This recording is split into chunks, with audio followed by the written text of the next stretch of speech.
Panghuling Pilipinas presidential debates na ginanap sa Dagupan City, nagsilbi raw eye-opener sa mga botante. Sundan sa report ni Jasmine Gabriel.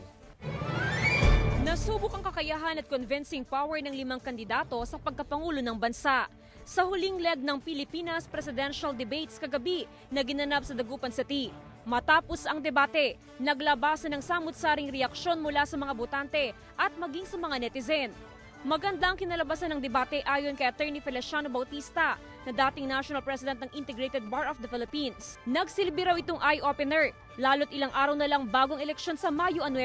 Yung kagabi, yun ang importante na base na maririnig ng bawat tao, maliit o malaki, maging base ng pagboto niya. Dismayado naman ang ilang environmental group sa naging pananaw ng mga kandidato sa iba't ibang usapin, partikular sa kanilang paninindigan sa West Philippine Sea. Bigong-bigo kami dun sa katanungan namin na paano na kami.